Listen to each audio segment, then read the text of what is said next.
G'day, I'm Kate Grarock. How are you? Now, I've had a request by one of my subscribers, Fiona, so thanks, Fiona. She asked that I could have a bit of a chat about how I dehydrate foods. We'll jump back to my kitchen a little bit and I'll do a bit of cooking and show you a few of my favourite dehydrating meals. But yeah, huge shout out Fiona and a massive shout out to all my subscribers. G'day, welcome to my kitchen. So yeah, I wanted to do a quick couple of meals that I like to make when I dehydrate food. And basically I'm going to go through three of those main ones. I'm going to do a Dahl, I'm going to do a beef jerky, and I'm going to do like a spaghetti bolognese kind of vibe.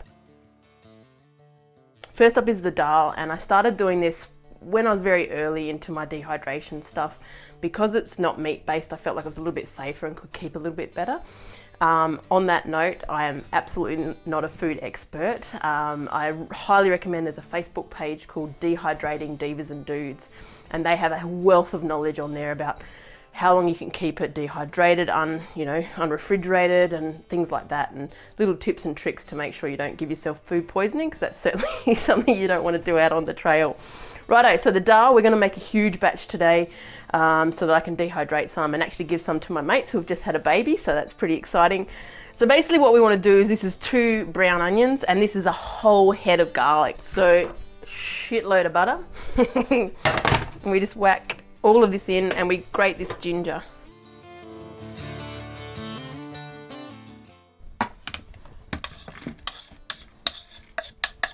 Okie dokie, we've just started to get this frying, and then you've got to put about, now this is a special Elsie recipe, so it's all a bit like, a bit of this, a bit of that. So we're trying to, she puts in about 2 teaspoons of cumin seeds. So the whole big boys, not ground or anything, just put them in over the top.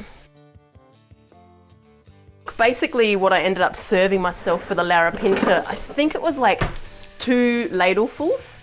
On the larapinta I basically had Deb mashed potato and I put the Dahl on top, and so it was a good carby, delicious meal. And yeah, I think I pretty much ate it for every single meal on the larapinta, except for obviously when you come into Ormiston, and then there's where else is there? Stanley's Chasm. Then we're gonna get our lentils out. 1, 2, 3. I'm gonna give them a wash actually. So hopefully that's enough water. It's got just a little bit over the lentils, and I'm going to put that on the stove. Just toss a veggie stock in, it gives it a bit of nice flavour. Plop. 1, 2. Next is the chilli, so that's up to you. I'm going to whack in a whole heap of it. For me, out on the trail, strong, intense flavours like your boom of your garlic and your smash of your chilli. I just love it. Bit more. That'll do. Ooh, maybe that's too much. Oh, it smells so good, and how good does it look? Let's have a, hopefully you can see that. Yum! Oh, yeah. In goes your tomatoes. Fresh ones are great if you have fresh tomatoes from the garden. Okay, my Dahl's looking really good, so I'm gonna put the 2 bits and bobs together. So we just slop this red stuff in with the lentils. I'll show you this. Yum! If it's a short overnight, the thing I love to do is add a bit of broccolini or something like that. As you're sort of mixing up the Dahl, you just throw it straight in, cut up, and it just cooks so perfectly, and it's really nice. Bit of extra crunch, bit of extra weight, but on the shorter hikes I love it. Righto, so I've whacked about 3 or 4 massive dollops of Greek yogurt just to make it so creamy and delicious, and we're going to get Elsie in for the final taste test, so wish me luck. What do you think?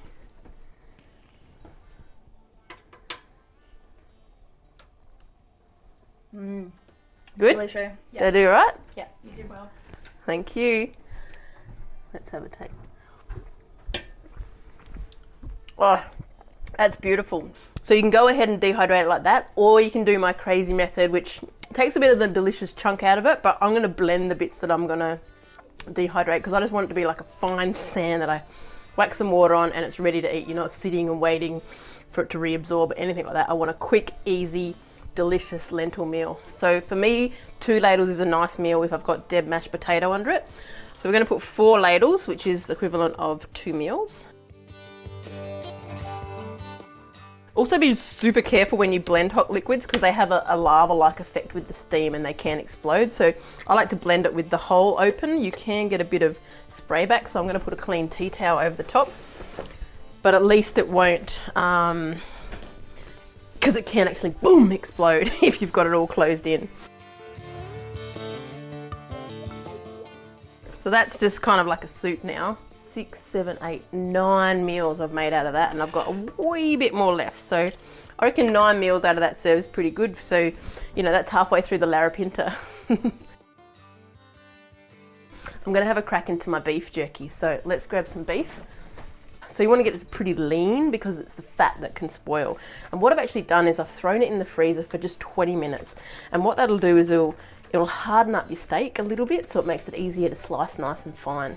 I can hear the jingle of Lupo. He always knows the sound of meat being opened. So what you want to do, and this is why Lupo's hanging out, because he knows I need to cut off this bit here. All the fat needs to be removed. So then you're left with, yeah, this sort of nice lean part. Sit. Speak. Speak. It's kind of like a piece of wood. You can see the grains going down that way. So I'm going to cut across. So then it makes it a little bit easier when you're chewing. So we'll just slice like that. Ooh.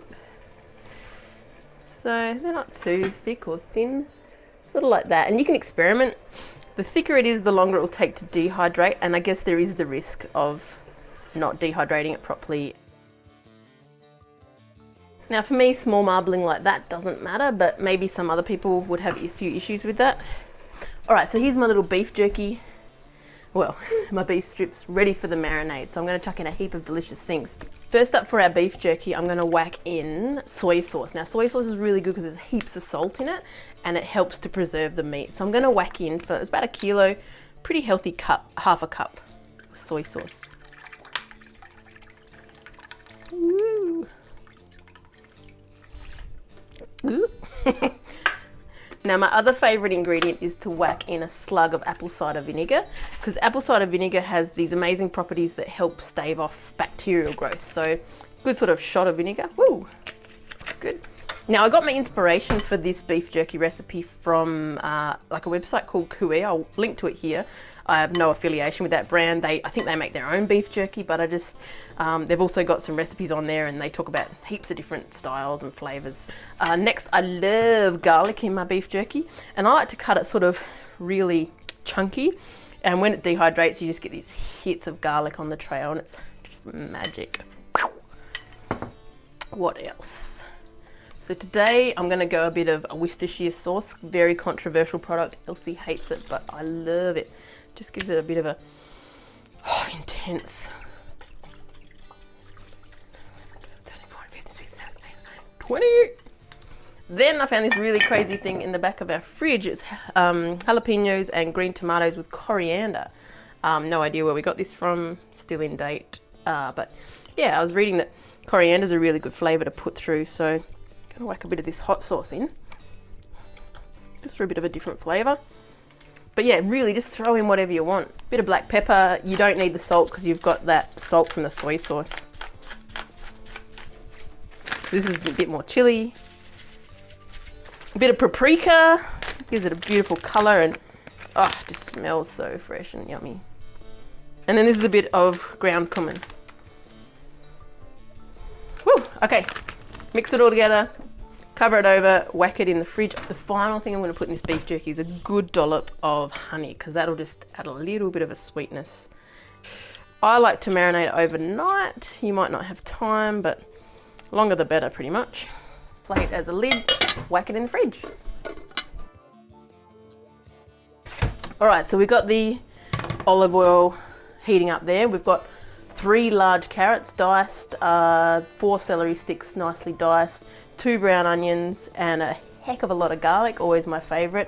Now we're jumping into the beef area, so you need to be very careful with this. Once again, I'm not an expert in dehydrating. Basically what I've done in the past is I do these, I dehydrate them, and then I test them at home to make sure they rehydrate properly, because the last thing you want to be is out on the trail and you've done something wrong, you get a sore stomach, or it just doesn't rehydrate properly. Start with the garlic and onion.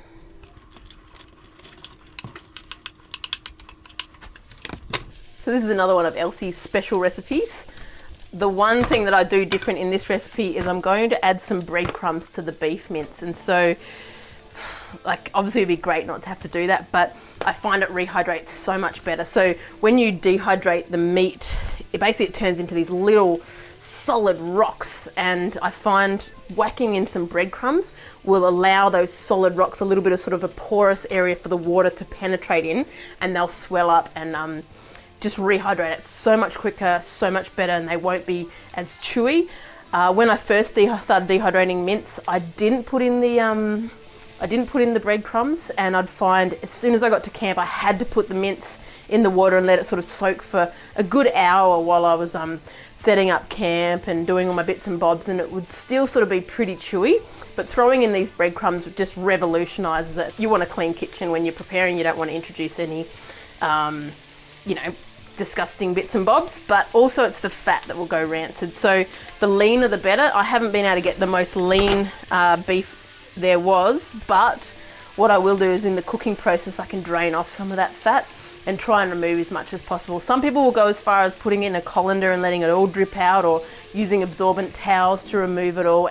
Generally I tend to store it for about 6 months in the freezer once it's all dehydrated, and then use it on trail for up to say 14 days or something like that on the Larapinta. For about 500 grams of beef, you want, this is a healthy, half a cup of breadcrumbs. And so you just sprinkle that through, nice clean hands, and massage it through, kind of like a rissole.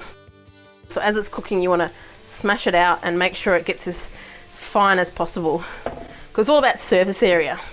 Smaller the surface area, the easier it'll dehydrate, and the safer it'll be. If there's big chunks of meat, sometimes it won't all dehydrate and you have little wet bits, which can be dangerous. Once again, I'm doing a pretty big dose, so hopefully I can fit it all in this pan. So my mince is going to go in this fry pan. I'm going to fry it off, and then I'm going to drain off the oil, just so we can try and minimise the amount of oil we've got. The other thing I want to do is try and break up the mince as much as I possibly can.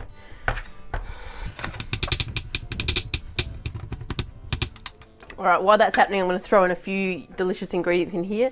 Nutmeg is Elsie's secret thing, so just a couple of little grates of that. 1, 2, 3, maybe about 4, that'll do. As always, a bit of chilli. From the garden, I just got some rosemary, a bit of parsley, and a little bit of basil, about half a tin of olives, and probably half to a whole tin of capers. A little jar.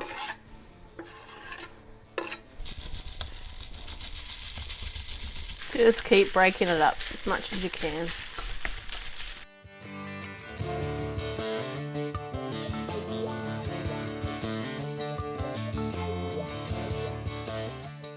That's looking brilliant. What I might try and do is push all the meat to the side, put it on a slight angle, and use like a spoon to spoon off any fat and moisture, just so we can keep it pretty dry.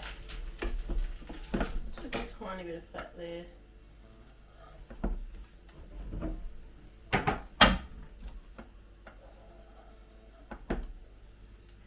Alright, let's put it all together.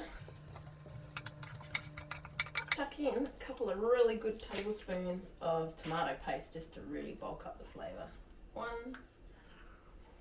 and 2. Can't forget a bit of red wine. Not a heap, but oh well. So then you want to have it on a very low simmer, and a couple of hours wouldn't hurt.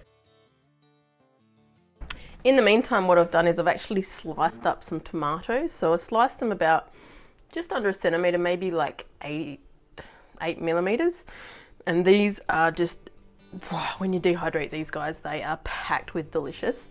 Just whack a little bit of salt and pepper on there. And they don't have to be super tasty tomatoes, because they basically, what they do is when they shrink down, they just make that flavour so strong and delicious. a little bit of salt. Don't go too hard on the salt. Oregano, not too much, because once again, those flavors can get pretty bloody powerful once you've dehydrated it. They're pretty brittle, so they tend to turn into like a bit of a tomato powder in the end. You know, the last sort of day of your Larapinta hike, there's going to be tomato dust, but they're still absolutely delicious. So I'm going to throw those in the dehydrator.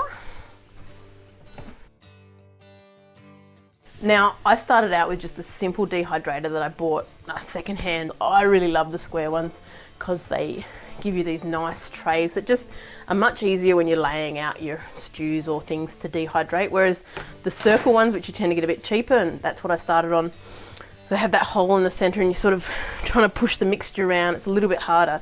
The other thing I do is I put a bit of baking paper on the wire to stop things sticking, or if I'm cooking, you know, my dal that I'm going to be putting down, that would just go blop straight through.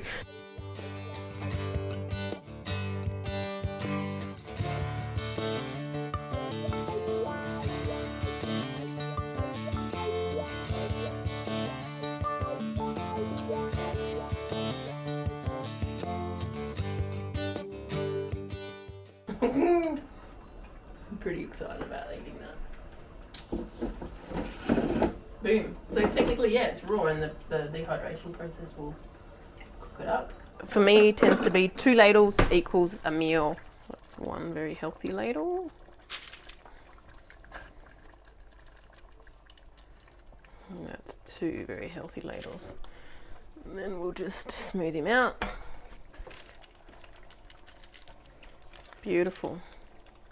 Whack that in the dehy.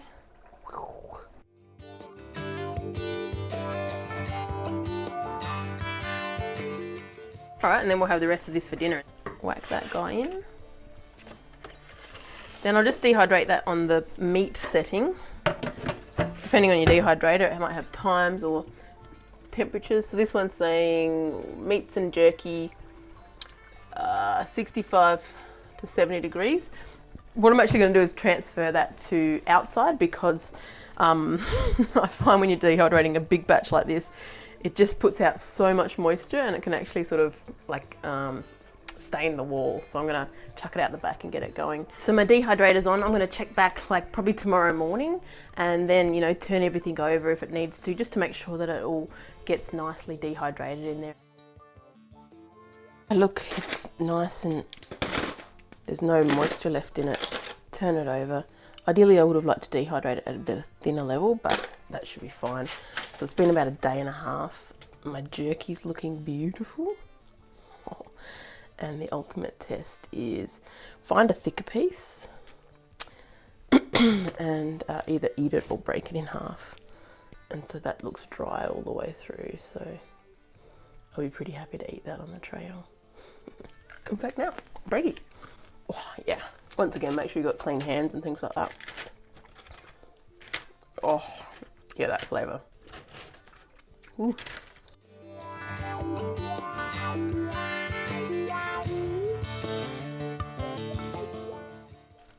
Oh, it's once you bite into it, and all the flavours just get so amazing.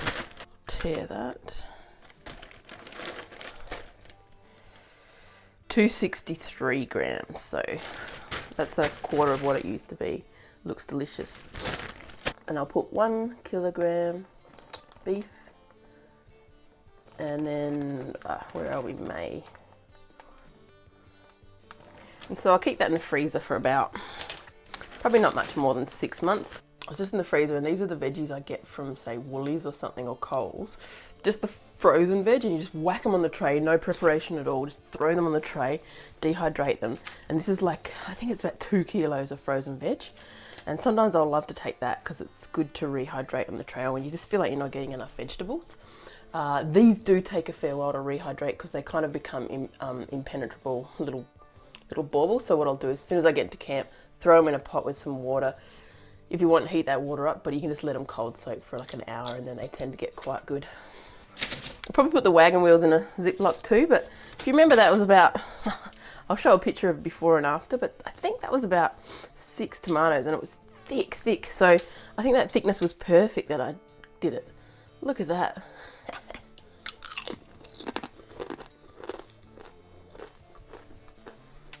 Oh.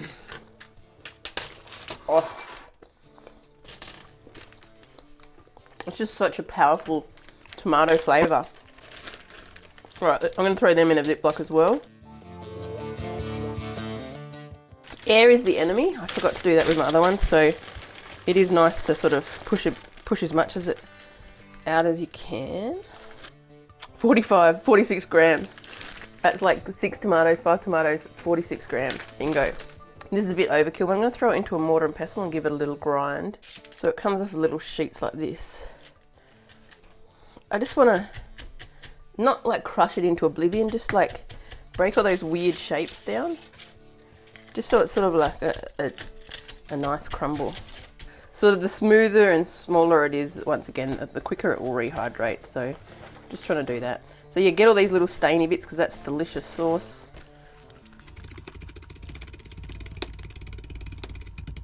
This is where it gets crazy. So once again, you do not need this. You can just put it in a Ziploc bag.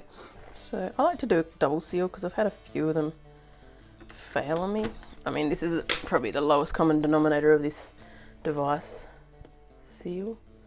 Once again, you absolutely do not need one of these machines. It just helps to get that air out because the air is kind of your enemy when it comes to your dehydrated foods. So great. So let's serve one.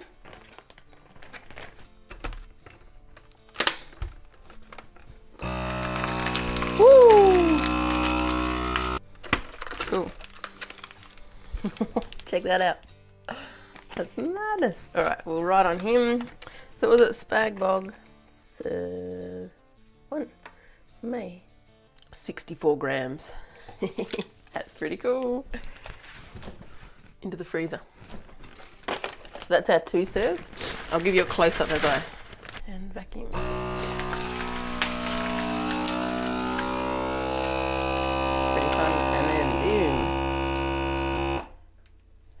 Good, and then I'll write on that 2 serve and May 2021. This is the cool thing about the baking paper, it makes it so easy to work with. I just crush it up.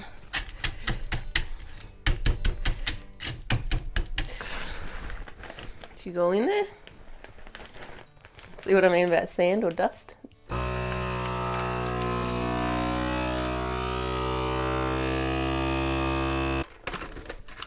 Beautiful.